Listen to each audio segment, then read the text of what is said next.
What's up, everybody? Last week you saw us do the gear change on the Ford 9-inch third member. I still have this on the vise here on the homemade stand. We went and cut that locking end off of the lock nut that holds the yoke on.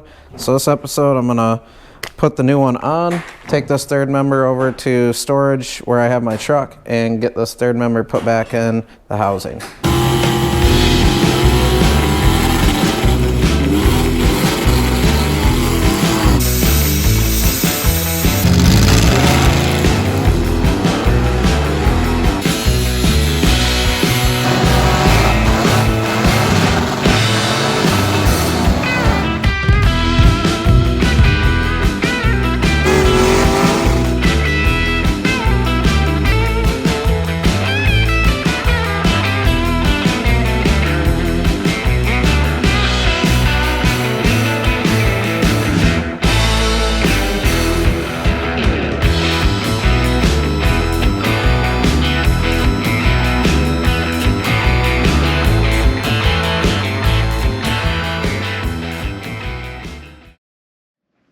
Alright, we're at storage. We got Coop the shop dog here.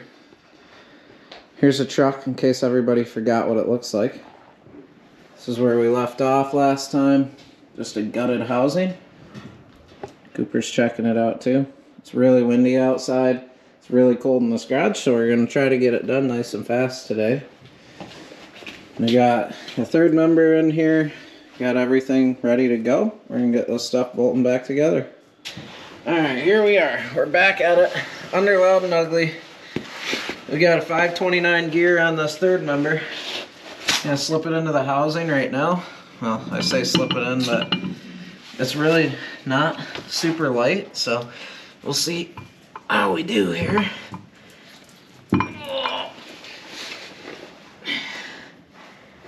Yeah. What's nice is it's got these studs that you can set it on, so let's see how easy it really is. There we go. She's all flush against the housing now, so that's good. Get this baby bolted back on. Yeah, put that little brake line tab on, which I may end up extending that. Get these put on, and then slide the axle shafts in and get the brakes put on, and this rear end with 529 will be good to go.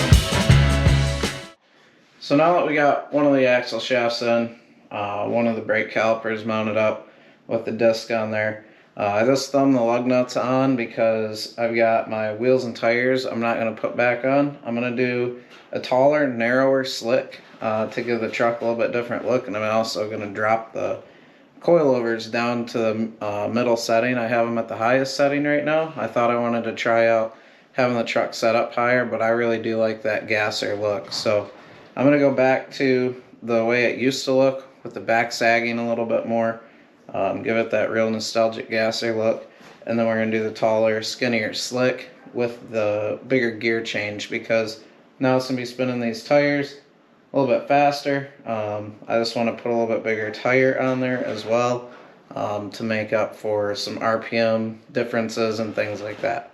These are custom ET gasser mag wheels, I think is what they're called. They're a 5-window D pattern. I got some Mickey Thompson ET Streets. That's what I've been running. There isn't any of the wear marks left in the center of the tire that used to have rain grooves all over. If any of you guys know what these ET Streets look like, there's one rain groove that's left. Basically, every tire I put on here, I burn them off because I like doing burnouts and showing off.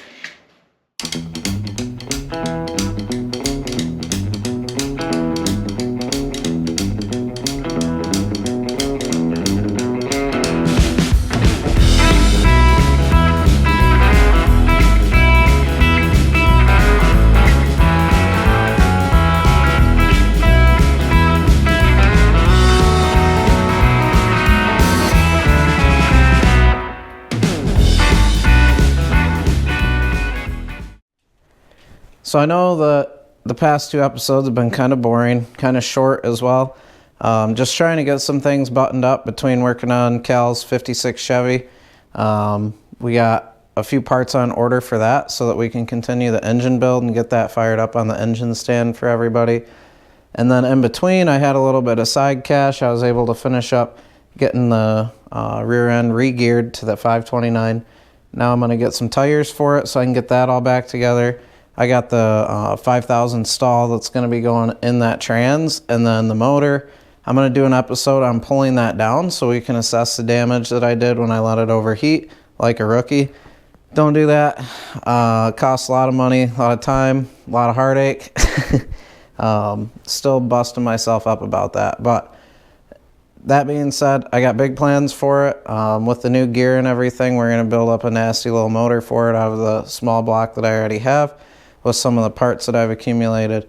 So going forward into the next couple episodes, you'll probably get to see what kind of damage I did to the 350 race motor that I built last year.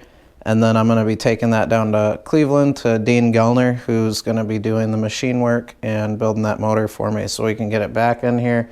Hopefully be out on the strip by springtime. Another thing that's been requested by a few of the people here on my YouTube and as well on Instagram, everyone's looking for some merchandise. So I've been in the process of getting that done. I'm still waiting for the rendering, which is just like a picture drawn up on a shirt so that you guys can see what it looks like. I'm in the process of making a website as well so that we can make that a little bit easier for you guys to purchase stuff. And it'll make it easier on me because I'm trying to work full-time, work on like 10 different cars and do a bunch of other stuff. So stay in the loop with that on my Instagram. I'll keep that updated. And then each video I'll give you guys an update. I'm hoping to get that stuff here within a month or two. That way you guys can rep some Loud and Ugly gear and represent for me. So thanks for all the support, guys, and thanks for watching.